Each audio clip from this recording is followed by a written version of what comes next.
Partnerem odcinka jest Bank Crédit Agricole, w którym możesz ubezpieczyć siebie i swoich najbliższych, a także swój dom i samochód.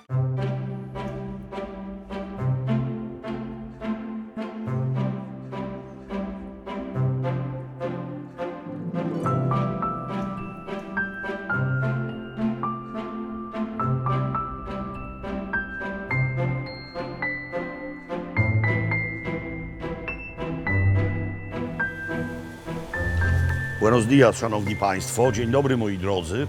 Jesteśmy u wrót Bodegi Garçon. Ona leży mniej więcej 1,5 godziny jazdy od Punta del Este. Więc jesteśmy blisko Atlantyku, choć nie bezpośrednio nad nim. Jesteśmy dość blisko granicy z Brazylią. I jesteśmy w Bodedze, u jej wrót, czyli miejscu, które robi wino. Tutaj właśnie co roku odbywa się niezwykłe, ogromne święto. Jesteśmy na półkuli południowej, zatem tutaj zbiory są w marcu, bo marzec to jest tutejsza jesień. Mówię oczywiście o zbiorach winogron. I co roku z tej okazji do Bodegi Garçon zapraszanych jest kilkaset osób z całego świata. Różne tuzy zajmujące się winiarskim dziennikarstwem, szefowie kuchni, no i w ogóle różni bardzo ważni ludzie. I my takowe zaproszenie dostaliśmy. No więc bardzo ochoczo zmierzam do środka. Właścicielem tego miejsca jest pan Alejandro Bulgeroni, pochodzący z Argentyny, potentat naftowy, a teraz również winiarski. Pod koniec lat 90. kupił tutaj mnóstwo ziemi. Początkowo myślał o uprawie oliwek oraz migdałów, czyli zasadzono w okolicy drzewa migdałowe i drzewa oliwne. Ale z czasem ekspertyza gruntu wykazała, że jest to idealne miejsce do uprawy winorośli. No bo Atlantyk jest niedaleko i klimat jest łagodny, gdyż chłodzi go bryza z nad oceanu właśnie. No i posadzono winorośl i to stało się ogromnym sukcesem. Musicie wiedzieć, że owa winnica Bodega Garçon została przez prestiżowy magazyn Wine Enthusiast wybrana najlepszą winnicą Nowego Świata.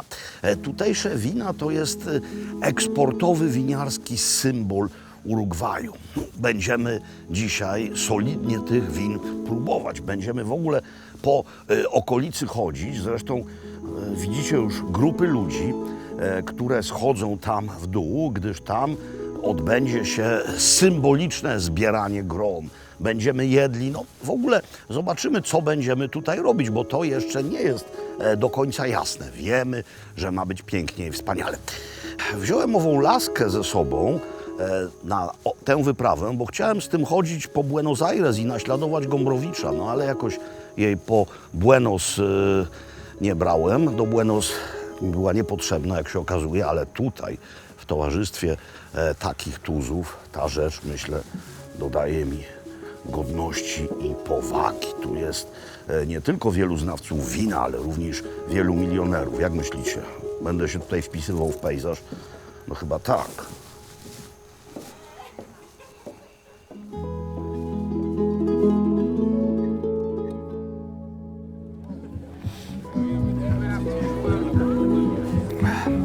Goście dostali kapelusze, ja go nie brałem, bo mam swój.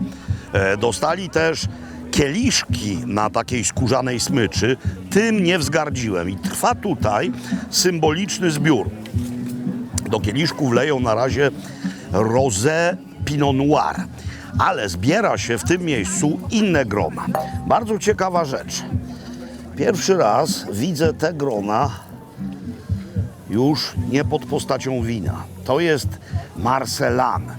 Krzyżówka dwóch szczepów, mianowicie Cabernet Sauvignon oraz Grenache. Krzyżówka, która powstała we Francji, o ile sobie dobrze przypominam, na początku lat 60. No i we Francji, zwłaszcza w Langwedocji, jest bardzo popularna. W Chinach, tam gdzie klimat pozwala, również właśnie Marselan jest uprawiany. No i tutaj, w Urugwaju, rzecz używana nie tylko do kuparzy, również jako monovitinio, czyli tylko z tego szczepu robione są wina.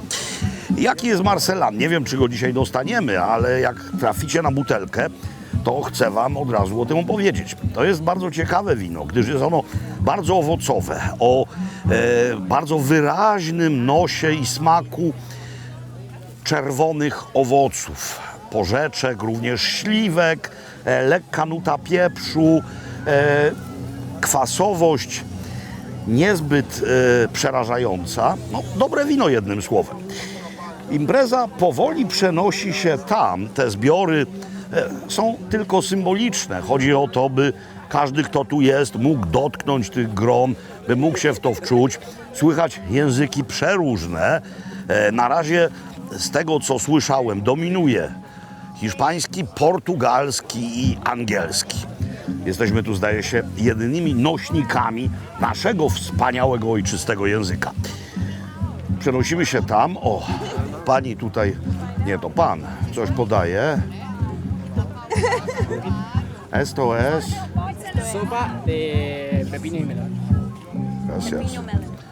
Zupka z melona i z rodzaju dyni, jak myślę. Bardzo dobra, bo bardzo ważną częścią tej uroczystości będzie jedzenie. Przygotowywane przez wielką postać. Ale o tym za chwilę. Panie i panowie, oto pan Francis Mallmann, jeden z najwybitniejszych światowych szefów kuchni. Following your career, you are like Prometheus. Like Prometheus, because you're giving back fire, live fire, open fire to the haute cuisine. Why the fire is so important in your kitchen and in your life? Well, fire is in our collective memory since we were born. You know, fire has been very, very important for humankind. So I just embraced fires when I was 40 after cooking French food for a very long time. And I decided to kneel down and pick up the tools from my youth in Patagonia and starting doing menus with that. And that has changed my life. It's the most beautiful thing I've done. I'm extremely happy to see my restaurants, all of them with fires. It's very special. And also you love potatoes.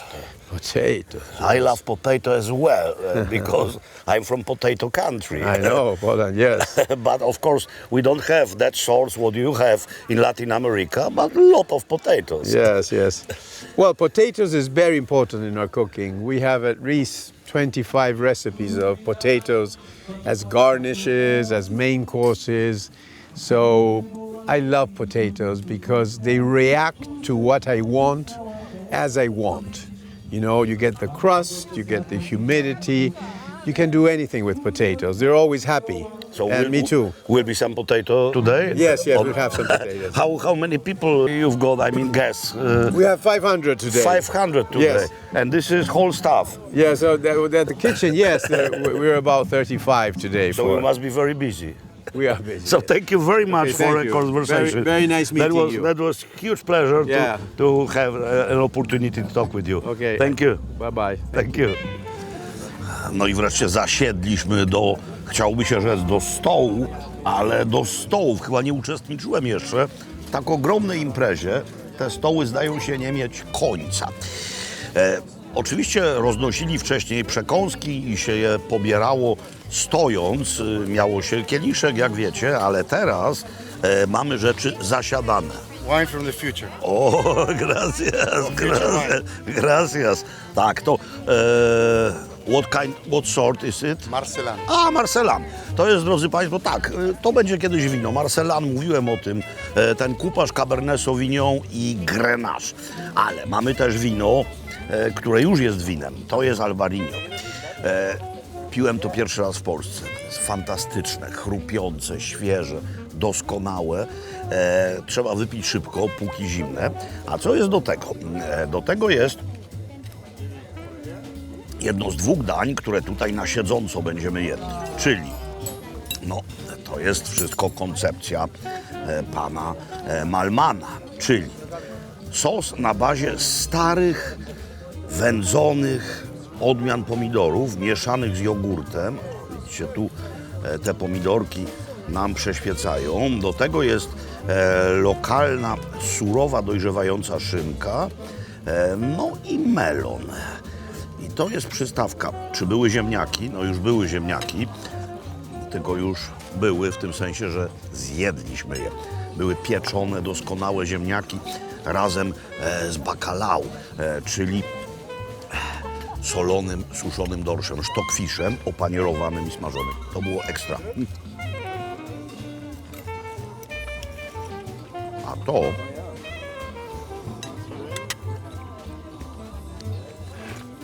świetne, ale zobaczcie, zrobić porządne jedzenie na taką ilość gości to jest sztuka. A drugie zapowiada się, mówię o drugim daniu, zapowiada się spektakularnie, ale to za chwilę. Na razie albarino i to, a to się po hiszpańsku nazywa, już wam mówię, ensalada de tomate antiguo ahumado, salsa de yogur i jamón crudo. Bien.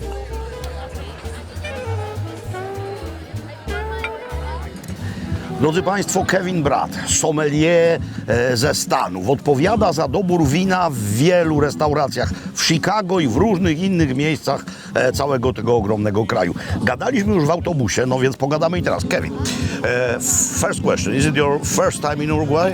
This is my first time here, yes. But it's not your first contact with Uruguayan wine. No, that's true. We actually carry these wines from Garzon and Uruguayan wines in Chicago and other restaurants that I have in the United States. And what do you think about it? I think they're great. I think they're great.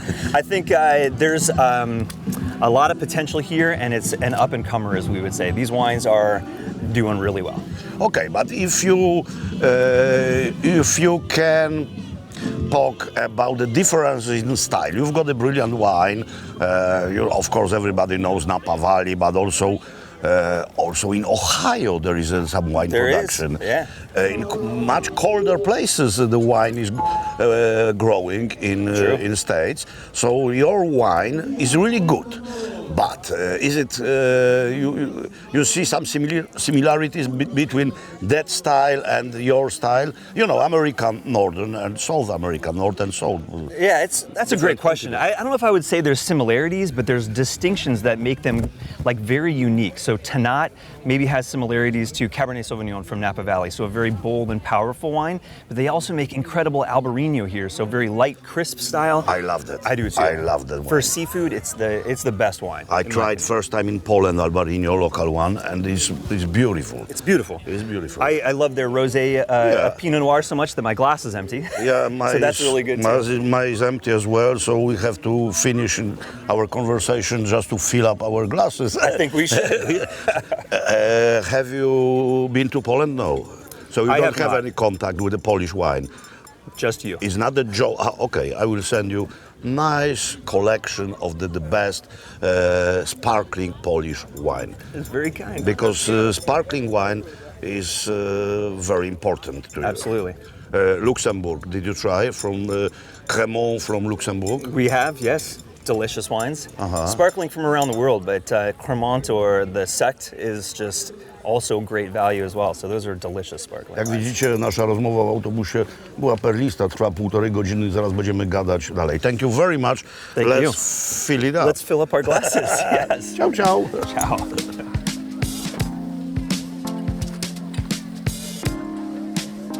Kolejne danie. Na żywym ogniu a la Malman paella. Paella, a do tego miejscowa jagnięcina. Oni się naprawdę musieli natrudzić, żeby zrobić taką ilość paelli na tyle osób. Ale, co jest bardzo ważne i tego nie wiedziałem wcześniej, Urugwaj jest wielkim producentem ryżu. No, klimat idealny. Jest woda. I to jest zrobione z miejscowego ryżu. Jaka odmiana do paelli? La bomba, la bomba. O, kieliszku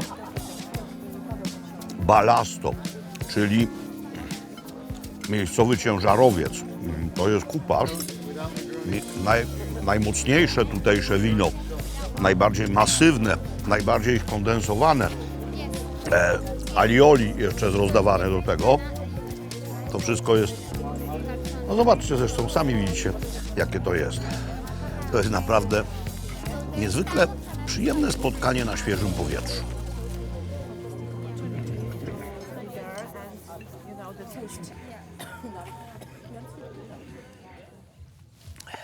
250 hektarów winnic wokół mnie, a radość i spokój we mnie. To był, moi drodzy, bardzo ciężki dzień. Ciężki w stylu południowoamerykańskim. No bo co robiliśmy? Siedzieliśmy, jedliśmy, piliśmy wino. Słońce już nie jest tak wysoko. Zaczęły się właśnie tańce. Tym nie będziemy Was obciążać. Zatem widzimy się jutro, czyli za chwilę.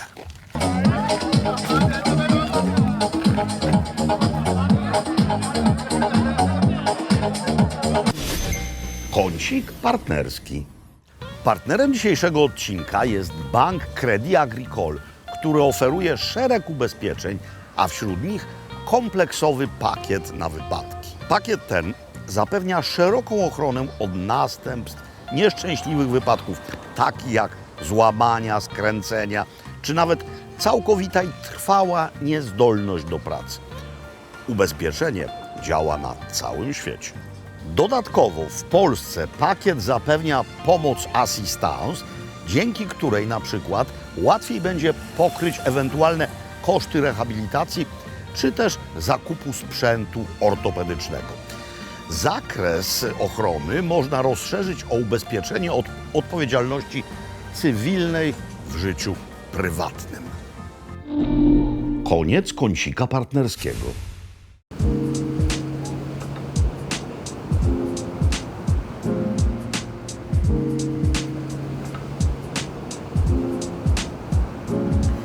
Dopiero w tym miejscu zrozumiecie, co miałem na myśli, wspominając o bryzie z nad Atlantyku, która chłodzi i orzeźwia winnicę w Bodedze, w której byliśmy. Bryza może być z nad Atlantyku, ale może też być z nad La Platy, bo stoję w miejscu, które jest najbardziej na południe wysuniętym fragmentem Urugwaju. Punta de las Salinas. Po drugiej stronie tam mamy Punta Rasa w Argentynie. I to są dwa punkty będące końcem tego estuarium. Punta Rasa jest przeszło 200 km stąd, więc można powiedzieć, choć oczywiście jest to nieco umowne, że ta linia tutaj to jest koniec La Platy, a tutaj już mamy Atlantyk i jego oceaniczną potęgę. Położenie wyborne. Dlaczego Punta de las Salinas? Dlatego, że w XIX wieku były tutaj saliny i korzystano z wody morskiej, już oceanicznej, by ją odparowywać i pozyskiwać sól. Położenie wspaniałe. Nic więc dziwnego, że właśnie w tym miejscu usadowiło się to, co przepięknie majaczy w oceanicznej bryzie. Panie i panowie, oto właśnie Punta del Este. Urugwaj określany jest mianem południowoamerykańskiej Szwajcarii. No bo jest to kraj stabilny, przewidywalny i w przeciwieństwie do Argentyny czy też Brazylii, gdzie mamy huśtawkę taką wydarzeń politycznych i ekonomicznych, tutaj w zasadzie nic się nie zmienia. Zatem nic dziwnego, że inwestują tutaj różni ludzie z całej Ameryki Południowej. Trzymają pieniądze w bankach miejscowych, ale też zakładają tu firmy. No o ile Urugwaj to Szwajcaria, tak Punta del Este, do którego właśnie wkroczyliśmy w jego części willowej, nazywane jest urugwajskim, południowoamerykańskim Saint-Tropez. No bo jest to kurort, do którego ściągają tłumy wytwornej klienteli z całego kontynentu, głównie z Argentyny i z Brazylii. Przyjeżdża tu na wakacje Shakira, swoje domy mają tutaj piłkarze. My jesteśmy w centrum miasteczka, ale te osiedla willowe ciągną się hen. No i teraz jest niemal pusto, gorąco jak jasny gwint, ale mamy tutejszą jesień, późną jesień. A szczyt sezonu letniego tutaj to nasza zima, czyli Boże Narodzenie, styczeń, luty. Wtedy tutaj po tych ulicach chodziłyby tłumy.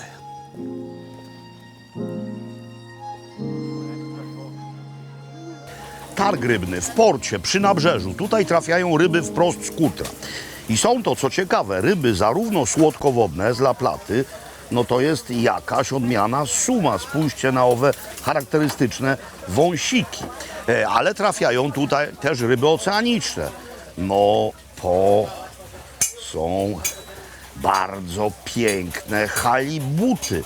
Są też mule. No w każdym razie jest pożywienie, ale pożywienie nie tylko dla ludzi. Więc co my tutaj mamy? Mamy lwy morskie, które masowo wyłażą na nabrzeże, ponieważ lwy morskie nie są głupie i wiedzą, że coś im tu zawsze skapnie. Właśnie mamy lwa w trakcie pożerania pięknej ryby. To nie jest loteria, czy trafimy tutaj na takowego lwa, czy też nie trafimy. Jak byłem tu te 20 parę lat temu, w tym samym miejscu, to było dokładnie to samo. Kolego, ja nie mam nic dla ciebie. Dobra, proszę bardzo, proszę. Pan przodem.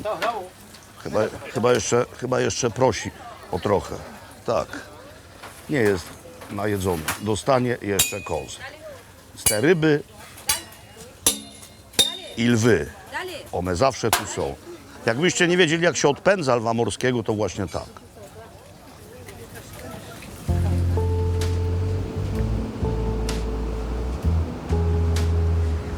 Plaże ciągną się tutaj kilometrami. Są piękne, szerokie, piaszczyste, ale mają różny charakter w zależności od tego, jaka jest woda.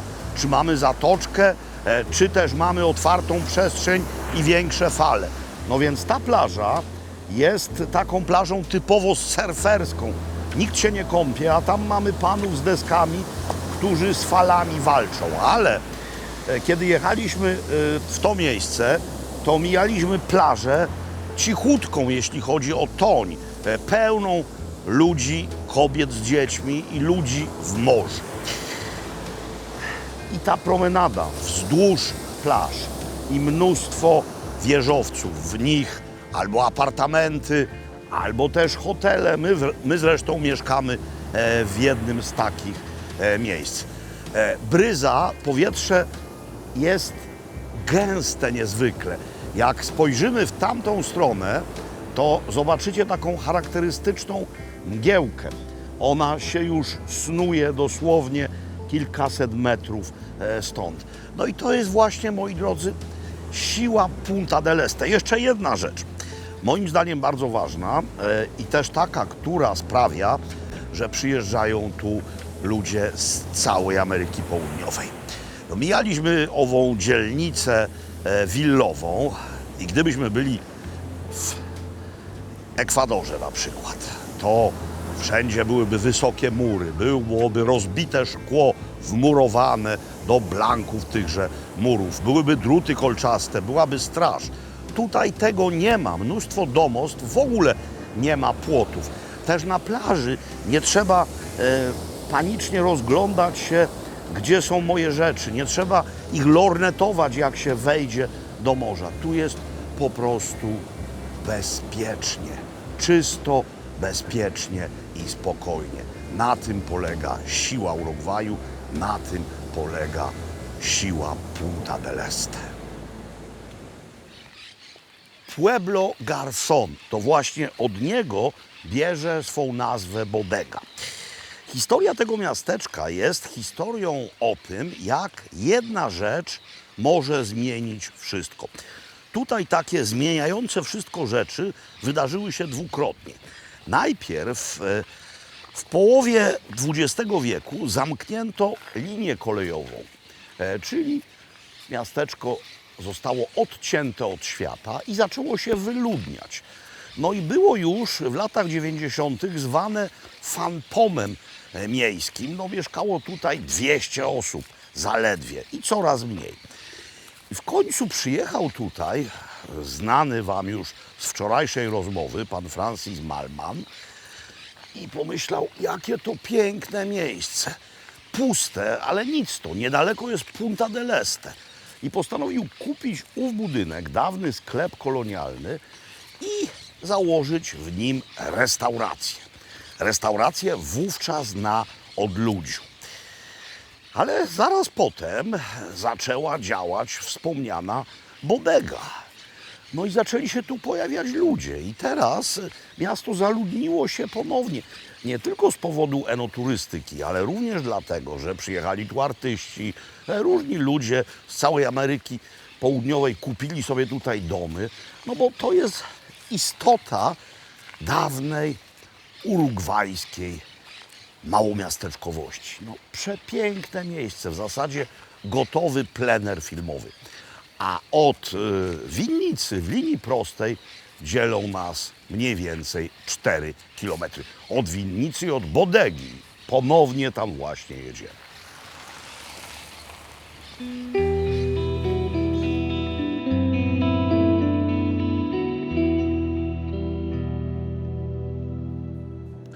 Pan Mallmann otworzył restaurację w Pueblo Garcon, to już wiecie. Ale potem powstała bodega i z bodegi poproszono go, by i tutaj otworzył lokal. No i tak się stało. Bodega Garcon to pierwsze miejsce w Urugwaju, które postawiło na enoturystykę. Znaczy, można tu przyjechać, można zwiedzać winnice i winiarnie i można tutaj zjeść, bo działa tu wielka restauracja, zresztą pełna ludzi. Ale pan Mallmann gotuje wedle swojej filozofii. Widzicie, żywy ogień. Jeszcze go tutaj dzisiaj nie ma, no bo odpoczywa po wczorajszej imprezie, ale są jego ludzie. Żywy ogień tutaj, żywy ogień również tam. Zresztą, a propos tego jakże wybitnego szefa, polecam wam film, na Netflixie jest w serii Chef's Table, jeden z pierwszych filmów. Cała wykładnia jego filozofii kulinarnej i również życiowej. No i panowie się tu uwijają, no i my przecież również z tego będziemy za chwilę korzystać. W restauracji pełno ludzi, a wszyscy przyjezdni. Na tym właśnie polega siła enoturystyki. Jak jest jakieś interesujące miejsce, to ludzie są w stanie pokonać wiele kilometrów, by je odwiedzić. Musicie wiedzieć, że ten lokal w sezonie, czyli naszą zimą, mówię teraz o restauracji, działa codziennie. Natomiast poza sezonem, czyli naszym latem, działa od środy do niedzieli. I jeszcze jedna ważna informacja. Ta fiesta, którą wczoraj widzieliśmy, oczywiście w części była dla zaproszonych gości. Byliśmy wśród nich, ale część miejsc była biletowana. Można je zarezerwować i tutaj przyjechać. Każdy może to zrobić, jeśli zdąży. Więc jeśli chcecie uczestniczyć w takiej imprezie, to sprawdzajcie. Jak tylko otworzą wrota do rejestracji, rezerwujcie i przyjeżdżajcie do Urugwaju, Punta del Este, a potem tu. W menu mnóstwo dobrych rzeczy, ale moi drodzy, jesteśmy w Urugwaju. W Urugwaju żyje znacznie więcej krów niż ludzi, a kraj ten ma największą na świecie konsumpcję wołowiny na głowę jednego mieszkańca. Przeszło 100 kg rocznie. No więc co zamówiłem? Zamówiłem ribaja, który był zrobiony na ogniu, ale do tego jest redukcja. No i jest ziemniaczek, czyli znana wam już obsesja pana Mallmanna. Jaki piękny ziemniaczek. Ziemniaczek ziemniaczkiem, ale mięso w przekroju. Mięso w przekroju wygląda jak wzorzec z Sèvres. Jest mięciutkie, to już czuję pod nożem.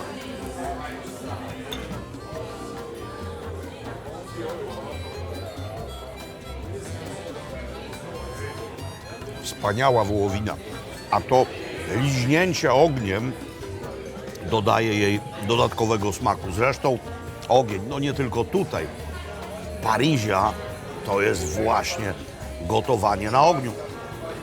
W Colonia del Sacramento, gdzie jadłem pikanie, też mieli to robione na ogniu. Oliwa. Tu są przekroje różnych oliw, które pochodzą z tej samej bodegi. Szczepy oliwek zarówno hiszpańskie, jak i włoskie. Doskonała oliwa. To wszystko tutaj jest. Jest również miejscowe wino. Jeśli możemy myśleć o samowystarczalności, o autarki, to właśnie takie autarki wszystkim nam życzę.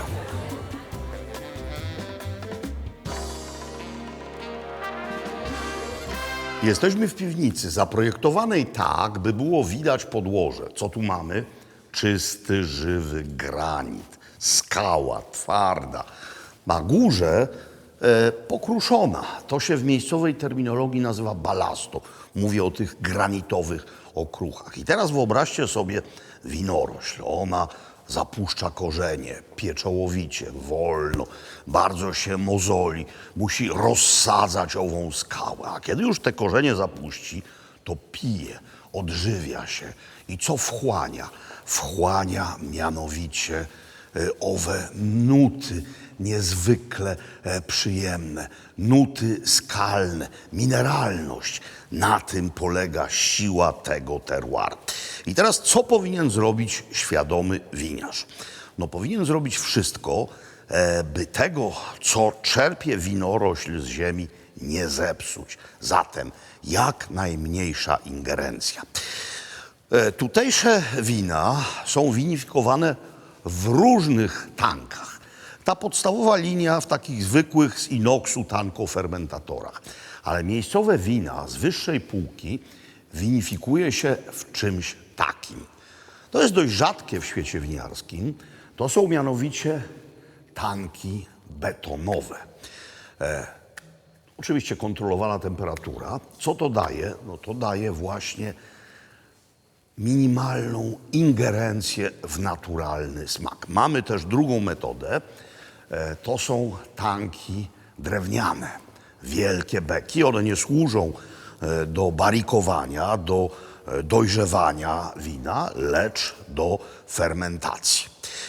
No ale wino, kiedy już zostanie zwinifikowane, czyli zrobione, wędruje do beczek. Ale jakie to muszą być beczki? Pokazywaliśmy wam w Burgundii, w wytwórni beczek, różne metody ich wypalania, tostowania. Beczki się w środku wypala albo nie. Sposób wypalania może być słaby, intensywny albo bardzo intensywny. I teraz od tego, jak ta beczka jest wypalona, zależy smak tego, co się do tej beczki wleje. Jeśli mamy intensywne wypalenie, wówczas mamy mnóstwo tych nut waniliowych, perfumowych, a tutaj właśnie chcą tego uniknąć, więc trzymają wino w beczkach, francuski dąb, ale nie tostowanych w ogóle. Terenu tutaj winiarskiego jest 500 hektarów. Docelowo tyle będzie obsiane. Ale w tej chwili zasadzona jest winorośl na 250 hektarach. To jest chyba nawet więcej niż mamy całego areału winiarskiego w Polsce. Ale moi drodzy, to jest nowy świat. To jest inna skala. Tu są inne możliwości. Miejscową gwiazdę kulinarną już znacie. Czas na gwiazdę winiarską. Nie byle jaką, moi drodzy. Głównym enologiem jest tutaj pan Alberto Antonini. To jest właśnie ten dżentelmen. pochodzący z Toskanii, światowej sławy enolog. To właśnie on między innymi odpowiada za sukces Malbeca w Argentynie. Długo Malbeca traktowano jako element kuparzy, a on doradził im w Mentosie, by zaczęli robić Malbeca jako odmianę jednoszczepową. I'm talking about your working with Malbec. Yeah. You are one of the fathers of the success of that variety. I think it's, I started back in 95 Yeah. when I first got to Mendoza and I really fall in love with high altitude Malbec vineyards. And by then, I think Argentina was more focused on international grapes like Cabernet, Merlot, Petit Verdot. And I was feeling that was the right time to go back to give more importance to the local grape, which was the Malbec. Thank you very much for that, because Malbec and beef is a very good It's a great combination, partner. isn't it? It's a great combination. Okay, let's talk a bit about the terroir. Local terroir can be bit exotic for Europeans if they know nothing about Uruguayan wines. But there is a lot of similarities between that place and some places in Europe. Is it right? Yeah, when I first got there back in 2007, when the family of Alejandro and Bettina Bulgeroni asked me to come here and just to,